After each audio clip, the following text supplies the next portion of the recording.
Hello, and welcome to this episode of Rule of Carnage, which is a series of conversations, chat interactions between myself, Glenn Ford, a games designer and developer, and that handsome chap, Mike Hutchinson, also a games designer and developer, where we talk about designing better miniatures games, ideally and generally. This week, we can do something a little unusual. So as we are recording this, we fairly recently played Redwood. We played it. We recorded some like reactions and conversations about it. The recording of the playing survived, and the conversation died.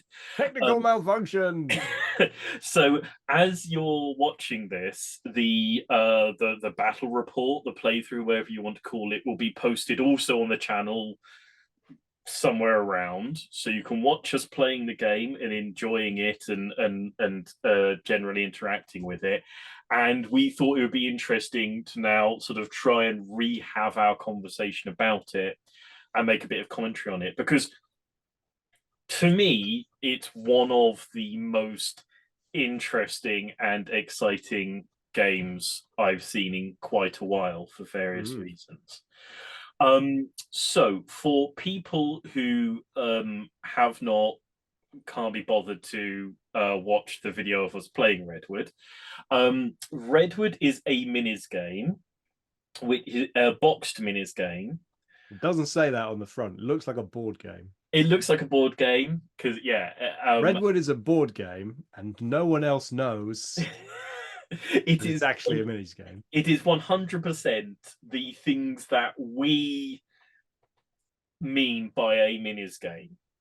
But it is a boxed board game, and it is being sold, pushed to a group of people, I think, that are Yeah, not it's being normal. sold to the Wingspan crowd, no question about it. Yeah, absolutely. And because of that, I think it's really fascinating on the sort of the direction and the marketing of it. I think it's fascinating the way that it's dealt with the various problems that its designers brought up.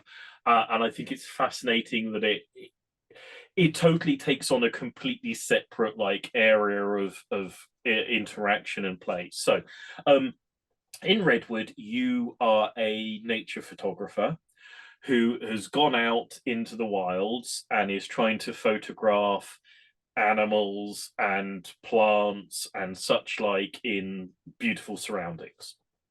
You do this by taking a movement template, clopping it into the base of your dude, moving him down the template, and then taking an aperture template for your camera, popping into his base, lining the aperture up across the board where there are marked on certain flowers and animals, and then lining it up with a biome, that's the backdrop for your photograph, and trying to take a photograph that fulfills a set of specific objectives that increase as each round goes on and build up to force you to make more and more complicated photographs. So it has template non-discrete movement, it has line of sight, it has one of the most beautifully, I think, complex and yet simple line of sight systems I think I've ever seen in my life. I love, I think you were very struck by those aperture templates within the game. Yeah. So the way they work, and you can see them in the what Glenn has described, you could also, because this is how I imagine it, you can imagine driving a Gaslands car and then placing a flamer template. Like, it's basically exactly what it feels like. It's just that then the flamer template is actually way more interesting than any flamer template has been to date. Yeah, absolutely. So the templates are a little tricky to describe. You can obviously see them in the other video, and I might try and get a picture of them to pop up on screen at this point. But they're cones with like a line down the middle and little cut out holes and you get your cone, and anything that the cone is covering, and some of them are long and thin, and some of them are fat and wide, anything it's covering is in your photograph.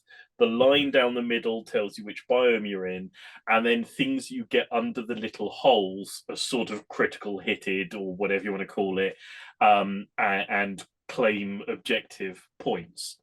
So it means that, like, lining up like where your photographer is going to get to, and then managing to line up, like, okay, I want to hit a badger and a flower and a sequoia, and I want to get the flower With a flamethrower. No, it's not. It's... and I want to get the flower exactly under the critical hit hole, and then Yeah. I want the line in the middle of the template to hit the mountain biome. Yeah. It's all of the things we, are interested in like non-discrete miniatures gaming. It's Yeah, line of position sight. matters, like spatial, like estimation matters. Yeah. Yeah. And obviously there's no, like, you can't remove the other guy, there's no violence involved in it, so it's all the things I like about a game, in that it's all about, I'm going to try and do what I do better than you do what you do, and we will do that, and whoever does it better will win the game. I can't hamstring you, or pull your feet out from under you, or do something sort of super unexpected. It's about us You just can being, get in each other's way, which is intriguing. So you you can photo bomb. to a degree, but it is like, because the other person can either like just move across the other side of the board, or just turn around and take a photo in the other direction. It Mm. feels like, it feels like trying to mess with the other person will end up hamstringing you worse than it does them. I don't know. We didn't try to do it, and I wonder, like, if you're, because it's 2 to 4 play. It has a solo mode, but it's generally 2 to 4 players. And I wonder, with like 4 players, when the board gets a bit more crowded, how much of a concern that becomes. Um, but the point Is the is, solo mode just basically practicing with the templates? it's a sort of score attack mode, and it, Yeah. it has like more complicated scoring, but Um, I guess you could call it that. It's a mm. little bit more unpredictable, but really is trying to hit a high score. Um, but yeah, it's like, inherently, any minis game that has removal and has an alternative to removal game, you find that removal just ends up becoming a sort of degenerate strategy for that game. It's like Guild Ball. It was like the king example of this, that Mm. you had trying to score a goal with this ball within the sports game, or you had just mangling the other side until they're just a pile of mincemeat, and then maybe, if you want to, pick the ball up and touch their goal with it. And the reason that the first iteration of it had to be shut down is because that was such a degenerate strategy, that it was just a fighting game, which technically had a ball that somebody had just teams just literally sidelined the ball immediately, like literally as well as figuratively, and then just murdered the other team. And the only teams that could compete were the ones that worked on just murdering each other. And so it just became a combat skirmish game with a Mm. ball sat in a corner, that had nothing to do with it. And so I don't think the removal of removal is super significant. I think it's just a decision to concentrate on something different, and I think it's much more interesting because of it. And I think it's super interesting to have this game that clearly is sort of, not to beat around the bush, attractive to a different demographic Hmm. than the majority of minis games that we play. I want to play minis games with more people, and I want to introduce more people to minis games. And the more games allow me to do it in a satisfying way, because it's genuinely, in every way, a satisfying minis game. The fact that nobody's armed with a heavy machine gun has nothing to do with the intricacy, the complexity, the interest, and the worth of it. Mm. And I super want to see that sort of thing, the ideas within that game broken out from the confines of a board, Mm. because it's like, you're playing on this sort of circular board that you move your guys around. And I want to see that on a whole tabletop. I want to see it like with asymmetrical forces, and I want to see it as a like what I call a full-blooded, full minis game. You know, which this totally is, but it is in a box. Do you know what I mean? It Totally, yeah. feels like a I mean, starter set of something. what one thing that's interesting actually is that we've talked we talked a few times about how difficult it is to make one-on-one miniatures games sort of click. And at least in the two-player mode that we were playing, like that's exactly what we were doing. We were playing a duel between two figures, and the way that they moved around each other but pointed away from each other because they're trying to get photos without each other photobombing it. Like it created a sort of strange inverse ballet to what, like, if this was a sword fighting, dueling game or something. But even if it was a sword fighting dueling game, I could turn those templates inwards and suddenly a sweeping movement with the correct selected template with the critical hit apertures for the right sword strike. And there's, yeah. So I think it's super interesting to me that, like, at no point did I go, oh well, this is kind of rubbish and it would be good if we had five models aside. Yeah, no, absolutely. I think that I was really impressed by how it snapped along and how self-explanatory the increasing complexity was within it. We played it on a first playthrough where you're sort of having to check rules occasionally, and it cracked along at a really nice pace. It didn't overstay its welcome. It also didn't feel like, oh, I didn't get my money's worth out of it.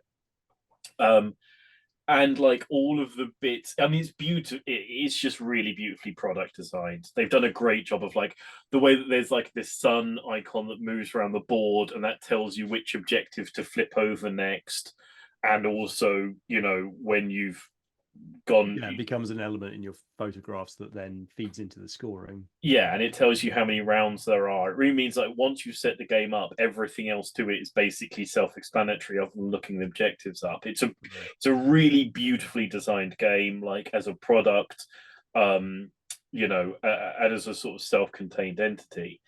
And I think the thing that's super interesting about it as a single model one-on-one miniatures game is that the thing we've talked about several times, it's difficult about a one-on-one combat based single miniatures game is that combat is a relatively based, I want to get close to you, get line of sight to you, and you also want to do it to me. So once one of us has achieved that goal, we just stand there and batter the tar out of each other. And either what's interesting about the game is the tar battering process, the cards, whatever that you're playing, in which case, let's just make it a card game, Yeah. you know, um, or basically, you never want to move into line of sight because it's like, well, one person moves, the other one shoots, and so everybody just completely avoids each other, or you get to a point of stopping and then just shooting each other. And the way this game obviously dealt with it is, I'm not trying to see you, I'm trying to see everything other than you. And so And specifically it's about points on the table that are all around, so the focus, as you say, isn't on the other model, and so as you move my focus changes. It's about these configurations of things that are out there on the tabletop.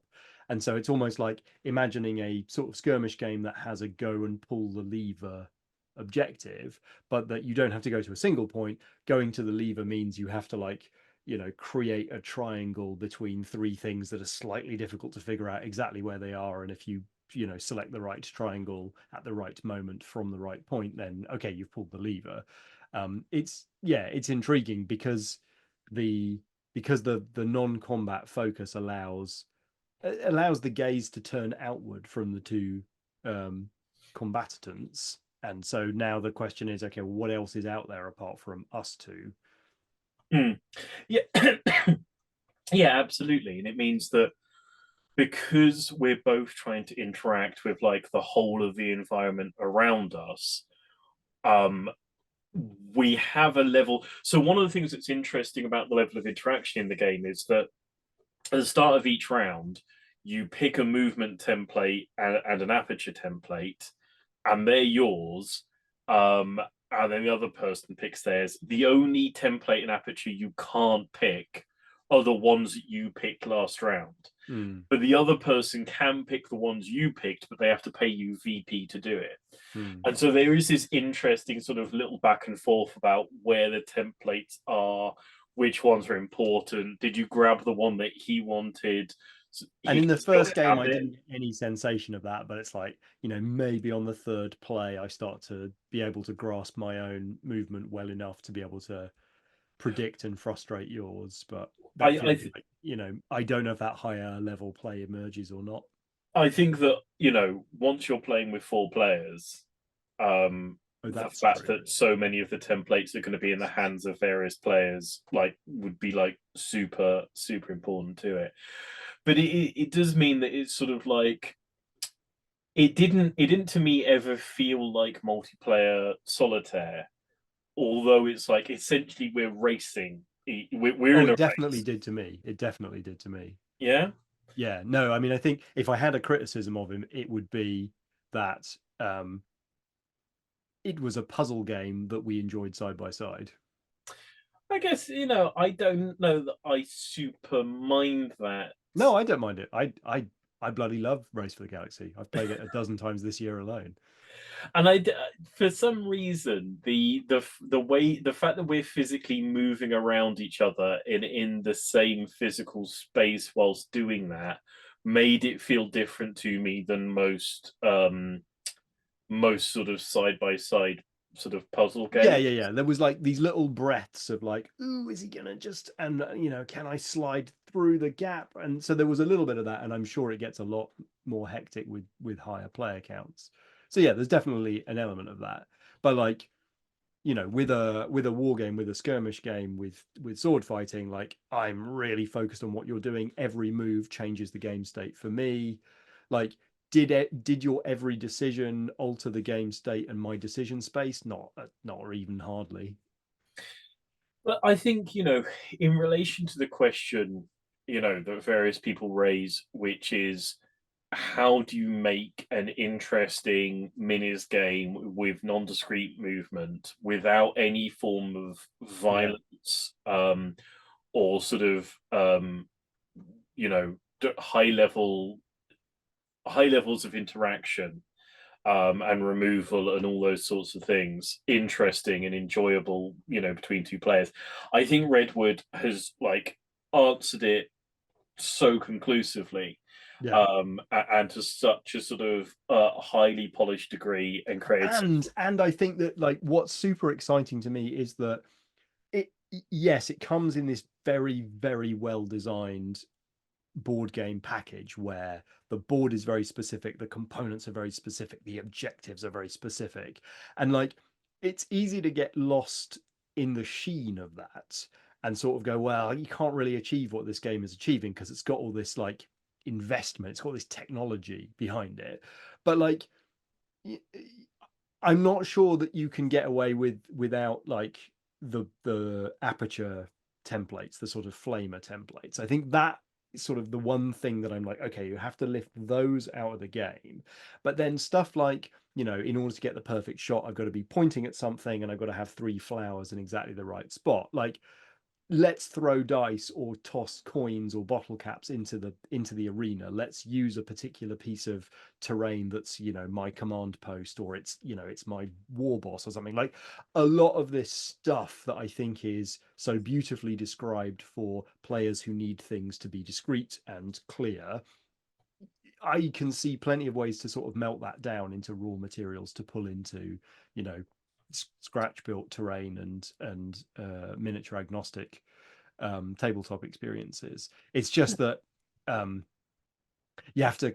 I'm looking at this game trying to figure out like where are the innovations I need to pull, and where are the bits that they have cleverly wrapped in shiny paper that I need to figure out. Like what's the scrappy sort of you know spray painted 2 pence piece version of that. No, well, yeah, like 100%. I am very much like trying to figure out how to do which of those things are doable and how to do the things that are doable within our more sort of hobby-based make do and Mm. end sort of end of things. But I think there's so much to get from it, so much for that game to say to our end of the hobby and the sorts of things that we are interested in and what is possible and what is doable, and not to get lost in the sort of, but it's a board game and it's just a board, it's a minis game, it's so just a minis game in its soul, in its DNA. Like I one of the first things I pointed out to Mike is that one of the first few rules in the rule book is in relation to the templates, they have the touch it, use it rule, which Yeah, is it's like very lovely to see. right away is that little sort of Gaslandsy moment there, which is like, I genuinely reading that, I was like, somebody who wrote this game, just glanced at Gaslands once and just like, is that an accidental tip of a hat or a Totally, knowing yeah. sort of reference or what? But yeah, they've had to solve some of the problems you came across in some Well, of yeah, the. because like what one of because yeah, one of the elements that comes in here is like the bases are manufactured in a quite a specific way. So the miniature is on top of a sort of layer cake, which both has like a large, small, large cylinder so that you can like flip the template in and it can swing freely at a certain height, which is like super unnecessary, and it's kind of classy, but it I think looking at that and going, oh, I have to do that seems to be like, you know. Mm. No, I mean And the generally. non-slip base so that like when you stick it on the shiny cardboard, like it doesn't move around. Yeah. I mean, generally, I think that X-Wing should bloody have come with those for a start. one of the things I think is super interesting there is like when they say, touch it, use it. The fun of the game is eyeballing it and then Mm. slotting it in.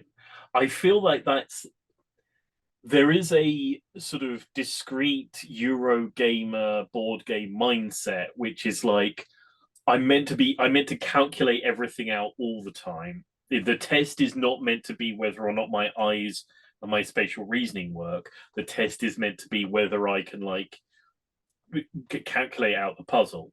And the Mm. fact that they take a second in the rule book to go, no, it's not about you calculating the puzzle, it's about you eyeballing things and judging things in a very sort of smushy visual way.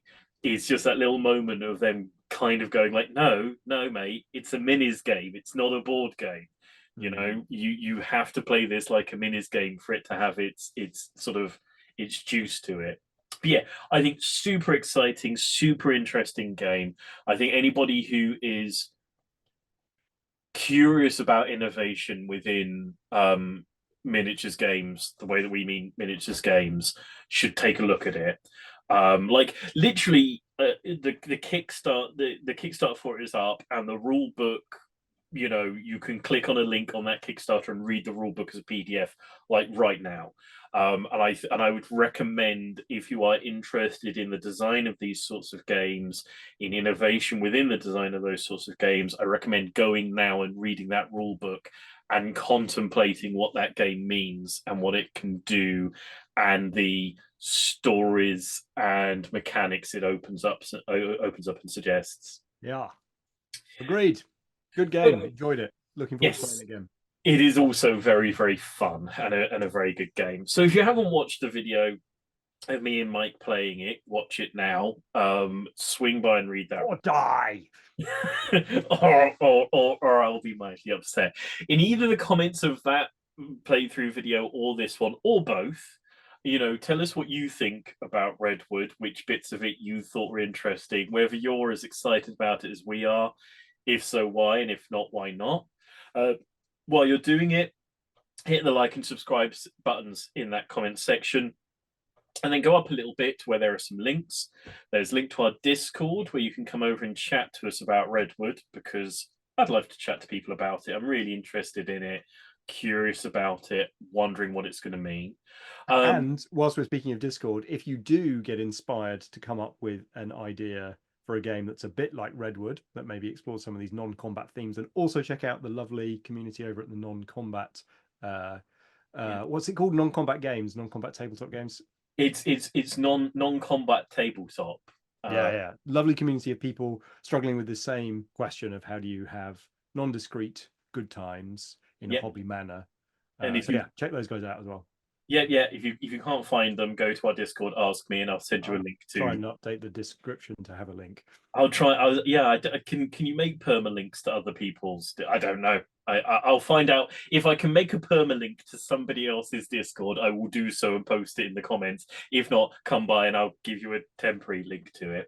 Also in that section, but down there where there may or may not be a link to various people's Discords, there are links to various people's Patreons, our Patreons.